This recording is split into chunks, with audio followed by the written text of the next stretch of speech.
and welcome to this week's angling vlog.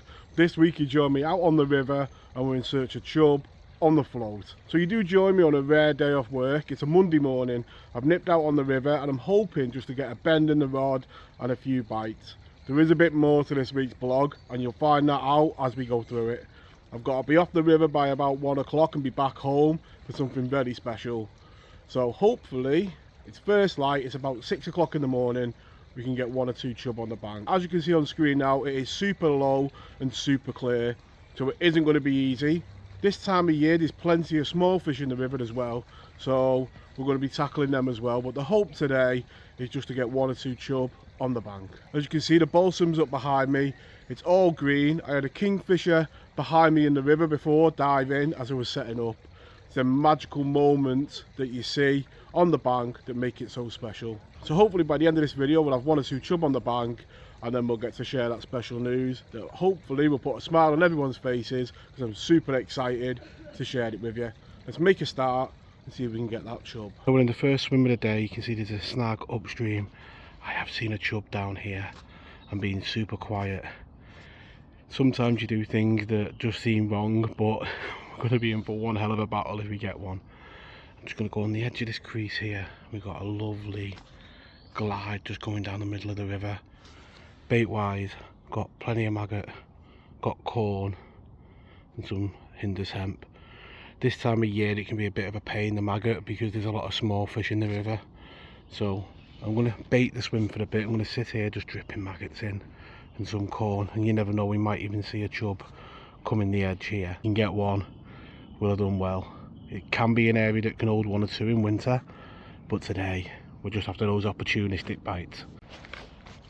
So we're just feeding the maggots just on the crease, a bit of hemp just down the river there where we'd expect the bites, and we're just going to drop some corn just there because we want it to sink. You see, it's sinking nice and slow. I'm just going to drop just 1 or 2 in there just to see if there's a cheeky chub comes in down there. They can be right underneath your bank at times here, and yeah, I'm not going to pull under swim. I'm just going to see if it drags under, but to begin with I'm just going to feed them maggots into the swim. Same, feeding into the flow because I don't really want to catch the chub down here.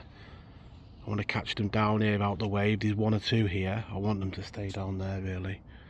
So I'm just going to start on a grain of corn to say I don't want to really disturb the swim too much. It does shallow up as it goes down, so it's not the easiest swim in the world. Ideally I'd like to be above this tree trotting down to it, but you can't get in. So yeah, I'm just going to keep going down that line of bubbles, and it is the bubbles that give it away on a river if you're new to it. You know, they can really help you at times. Just know where you've got to be going down. It's like a conveyor belt of food. We just got to hope that there's a chub on them stairs. So I went through a couple of times with the corn and nothing doing so far. Change over to maggot, and again a sign of a healthy river. Plenty of these chublets about. So we've done what I thought would be the easy bit in hooking one. There has been some chub down here and quite a few of them, and a nice little perch as well, which is unusual. The water is gin clear though, and you can't help but just play them. So I'm trying to keep the fish up here, thinking that I don't mind spooking them underneath my feet here. He's going for that snag. And if we can keep them down there, then we can catch them. So we've got him in nice and easy underneath our feet, and there we go, the first chub of this short session. And coming from a bit of a jungle swim, most definitely. Not much room to get them out. If we do get a decent one, I will try. That's a lovely chub. The brassy gill, and exactly what we come for. So it is all about playing that game of chess now. Just chucking in a good handful of maggot, a few grains of that corn. And again, it's all going to be going down. I'm just going to put that hemp round about there. That's where we want them to stay. I'm going to stop putting bait down here. As fun as it is to see them, we want them further down there, don't we? We'll give it a bit of time again, give it about 5 or 10 minutes, and we'll make the next cast. So the plan most definitely seems to be working. The next trot down on a piece of corn, the float is buried in this one. It's playing the game, it's coming to this slack. We don't want it going above the snag because we're in trouble then. I don't mind it playing itself out in front of me here.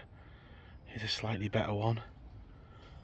And chub number 2, I'm just going to make the most of this opportunity. So there we go, the second chub, and the plan is definitely working. Going out early morning, hoping for a few bites, and we're most definitely getting 1 or 2.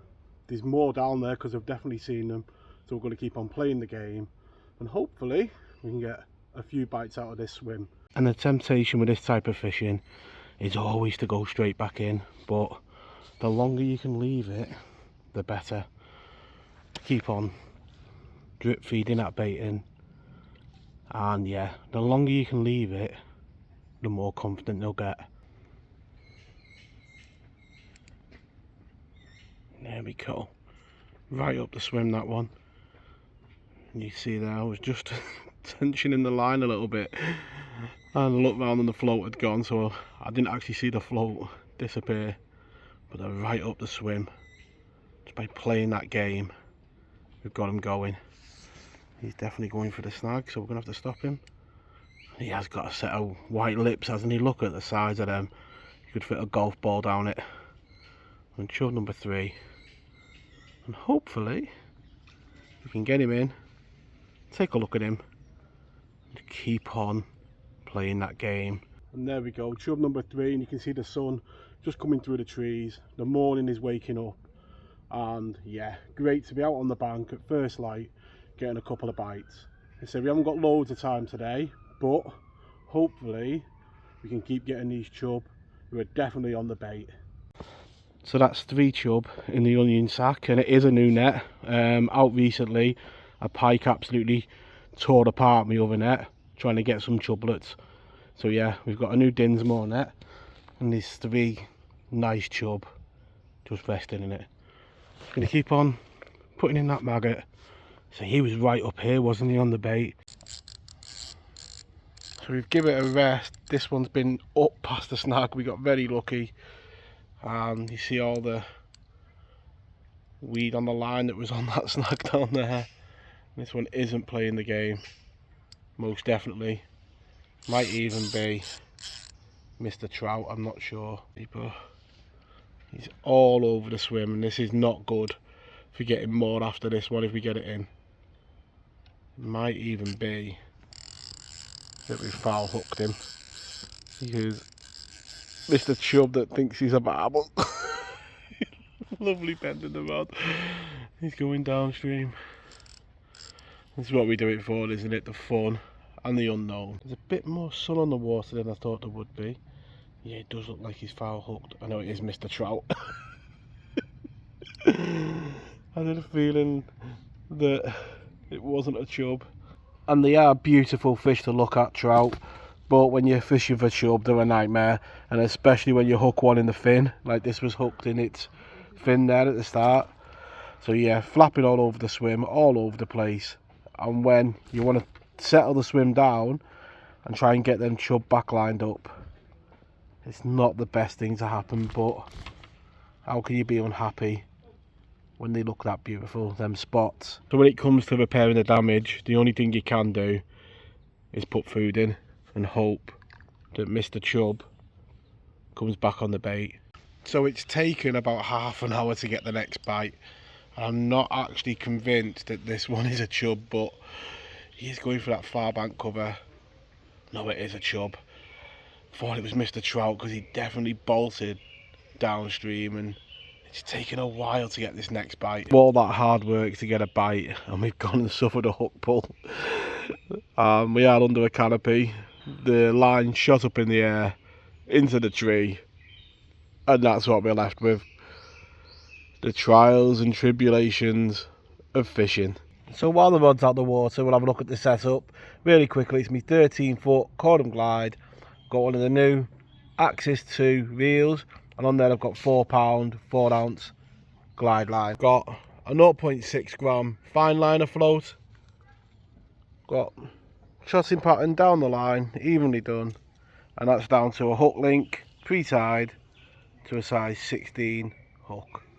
Nice and simple tactics and setup. So that simple setup worked again, just holding back in that flow of maggots. We've got the next fish on the bank. I'm not sure again whether it's Mr. Chub. It looks like Mr. Trout. And yeah, might even be the same one, knowing how greedy they are. It's all about just getting bites here. It looks like a slightly better one actually. And I'll leave it to the comment section to decide if it's the same one. I don't think it is. I think that one's got more spots and is slightly bigger. And you look at the teeth on it, got a decent set of gnashers. Well, try as we did, we couldn't manage to convince one more chub to come to the net. But as you can see on screen now, we had 3 lovely chub and those 2 rogue trout on what was an enjoyable few hours on the bank. So this session was filmed on a Monday morning, but the Friday before, me and Lucy headed down the M62 to pick up the latest member of the family and someone that is going to be joining us on the bank a lot in the weeks and the months to come. If Abby just comes into screen now, I want you to welcome you to little Willow, who is going to be joining us on the bank. She's 11 weeks old and she's had her first set of injections, and that's what the session was finishing for, to go to the vets to get her first set of injections. The next couple of weeks there's definitely going to be some adventures to come, and it's not all going to be plain sailing, because that nose is definitely going to get her in trouble. I really do hope you've enjoyed this week's vlog, joining me on the bank catching them chub and introducing the latest member of the family, little Willow, and I hope you enjoy the adventures that we're going to have to come. All that remains now is for us all to wish you tight lines in your own fishing, and we'll catch you all next week. Tight lines.